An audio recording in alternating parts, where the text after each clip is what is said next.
¿Y si estás mal? ¿Te ha pasado que miras hacia atrás y te das cuenta de que algunos de tus peores errores sí los cometiste porque fuiste egoísta, pero muchos otros los cometiste porque estabas seguro de que tenías razón? Como alguien que conduce de noche. Está convencido de que va por el camino correcto, no duda, no pregunta, no se detiene y precisamente por eso termina perdido. A veces el mayor peligro no es no saber, es creer que ya sabes. Episodio 154, Proverbios del 1 al 3. Hoy llegamos a un libro muy distinto. Proverbios no es una colección de promesas, no es una lista de garantías, no es una fórmula para controlar a Dios, es literatura sapiencial, sabiduría acumulada, observaciones sobre cómo suele funcionar la vida cuando se vive cerca de Dios. Y eso es importante porque los seres humanos, especialmente en nuestra cultura hispana, tenemos una tendencia muy fuerte a la superstición. Queremos convertir principios en fórmulas, sabiduría en garantías y a veces incluso la Biblia en una especie de amuleto espiritual. Porque uno de los errores más comunes al leer Proverbios es convertir cada versículo en una promesa absoluta. Pero la propia Biblia corrige esa idea. Proverbios dice que la sabiduría suele conducir a una vida más estable, pero el libro de Job nos muestra a un hombre sabio que sufrió profundamente. Proverbios describe la regla general, pero Job y Eclesiastés muestran las excepciones. Por eso necesitamos toda la Biblia, no solamente los versículos que nos gustan. Y desde el principio el padre que habla a su hijo presenta tres caminos: el sabio, el necio y el simple. Tres personas, tres formas de vivir, tres guías diferentes. Y detrás de todos ellos aparece una sola pregunta: ¿y si estás mal? Primer punto, el problema no es la falta de información, es rechazar la corrección. Vivimos en una época con más información de la historia. Millones de videos, cursos, libros, podcasts y sin embargo la ansiedad, la confusión y la soledad siguen creciendo, porque la sabiduría no es acumular datos, es saber recibir dirección. Proverbios abre diciendo: el temor del Señor es el principio del conocimiento. No habla de terror, habla de reconocer quién es Dios y quién no eres tú. La mujer sabiduría aparece en las calles llamando, invitando, advirtiendo, pero muchos no quieren escuchar, no porque no oigan, porque no quieren ser corregidos. Alexander Solzhenitsyn pasó años en los campos de trabajo soviéticos, fue arrestado por criticar al régimen comunista, perdió su libertad, vivió rodeado de sufrimiento, de vigilancia, de abuso, y allí observó algo inquietante. Los seres humanos tenemos una enorme facilidad para pensar que el problema siempre está fuera, en el gobierno, en la cultura, en otras personas, pero rara vez dentro de nosotros. Por eso escribió: la línea que separa el bien y el mal atraviesa el corazón de cada persona. Eso es exactamente lo que Proverbios está enseñando. La sabiduría comienza cuando aceptas que necesitas ayuda. El necio cree que ya llegó. El sabio cree que todavía está aprendiendo. Y aquí aparece una escena bíblica que lo demuestra. Samuel acaba de llegar.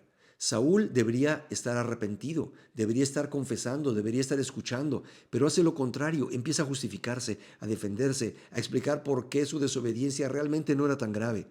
Y mientras habla se escucha algo detrás de él: el balido de las ovejas, la evidencia de que no obedeció completamente a Dios. Las pruebas de su desobediencia seguían haciendo ruido. Saúl estaba tan convencido de tener razón que ya no podía escuchar la corrección. Y precisamente por eso terminó perdiendo el reino. Porque el problema nunca fue solamente una mala decisión, fue un corazón que dejó de ser enseñable. Segundo punto, lo que hoy parece libertad puede convertirse en tu prisión mañana. La sabiduría dice algo sorprendente: los simples serán destruidos por su descuido y los necios por su complacencia. Observa eso. No habla primero de grandes maldades, habla de personas que simplemente se dejan llevar, sin dirección, sin atención, sin intención, como un bote a la deriva. No necesita apuntar hacia las rocas, solo necesita dejar de remar. Piensa en Ícaro, en una historia de la antigua Grecia. Ícaro y su padre Dédalo estaban atrapados en una isla. Para escapar, su padre construyó alas usando plumas y cera. Pero antes de partir le dio una advertencia muy específica: no vueles demasiado bajo, la humedad dañará las alas. Y no vueles demasiado alto, el calor del sol derretirá la cera. Pero cuando Ícaro sintió la emoción de volar, dejó de escuchar la sabiduría que lo había salvado. Siguió ascendiendo más alto y más alto hasta que el calor derritió la cera, las plumas se desprendieron y cayó al mar. La historia ha sobrevivido durante siglos porque todos tenemos algo de Ícaro. Todos hemos confundido impulso con libertad. Todos hemos tenido momentos en los que nuestras emociones parecían más confiables que la sabiduría. Y aquí aparece otro error común. Muchos leen proverbios como si Dios estuviera quitándonos libertad. Pero el texto presenta exactamente lo contrario. Dios está intentando protegernos de convertirnos en esclavos de nosotros mismos. La necedad no es independencia, es quedar atrapado bajo el gobierno de tus impulsos. Tercer punto, la verdadera paz no viene de confiar en ti, viene de caminar cerca de Dios. Quizás el texto más famoso de hoy sea Proverbios 3 del 5 al 6. Confía en el Señor con todo tu corazón y no te apoyes en tu propia prudencia. Muchas personas interpretan esto como no pienses, pero eso sería un anacronismo. La Biblia celebra el pensamiento, celebra el aprendizaje, celebra la reflexión. Lo que está condenando es la autosuficiencia, la ilusión de que tú solo puedes verlo todo. Viktor Frankl fue un neurólogo y psiquiatra judío. Durante la Segunda Guerra Mundial fue enviado a campos de concentración nazis. Perdió a su esposa, perdió a su familia, perdió prácticamente todo y aún así observó algo que nunca olvidó. Algunas personas encontraban fuerza para seguir adelante, incluso en circunstancias inimaginables.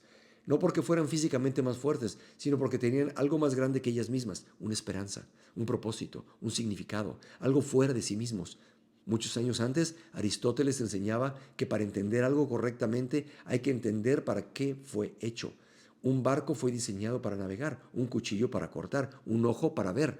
Cuando algo funciona fuera de su propósito, termina deteriorándose. Y Proverbios está enseñando algo parecido. El ser humano fue diseñado para caminar con Dios. Por eso la verdadera paz no aparece cuando te vuelves completamente independiente. Aparece cuando vuelves al propósito para el cual fuiste creado. Proverbios lleva esa verdad aún más lejos. La seguridad no proviene de mirar hacia adentro, proviene de mirar hacia Dios. Por eso el Padre dice, reconócelo en todos tus caminos. No solo en las crisis, no solo en las decisiones grandes, en todos. Porque la sabiduría bíblica no es solo una técnica, es una relación. Y aquí está el centro de todos estos 3 capítulos. La sabiduría no es el destino, es el camino que te mantiene cerca de Dios. Muchas veces leemos proverbios buscando consejos, pero el verdadero regalo del libro no son los consejos, es el Dios que está detrás de ellos. El Dios que quiere librarte de la tiranía de creer que tienes que resolverlo todo solo. Volvamos al conductor perdido al principio. Lo que lo metió en problemas no fue la oscuridad, fue negarse a admitir que necesitaba dirección. Y tal vez el problema no es que Dios te haya abandonado, tal vez llevas tanto tiempo conduciendo solo que ya olvidaste cómo pedir dirección. Quizás hoy, antes de tomar la próxima decisión, la pregunta no sea ¿qué quiero hacer?, sino ¿a quién estoy escuchando? Porque el sabio, el necio y el simple no se diferencian por cuánto saben, se diferencian por a quién escuchan. Oremos. Señor, gracias porque no nos has dejado solos, gracias por tu sabiduría, gracias por corregirnos cuando nos desviamos y gracias porque nos invitas a caminar cerca de ti. Ayúdanos a confiar más en tu dirección que en nuestra propia prudencia. En el nombre de Jesús. Amén. ¿Y si hoy la decisión más importante no fuera elegir un camino, sino decidir quién te va a guiar? Te leo en los comentarios, seguimos aquí, mañana seguimos caminando, suscríbete y recuerda que la respuesta a qué pasa después de morir empieza aquí, leyendo la Biblia y conociendo a Dios.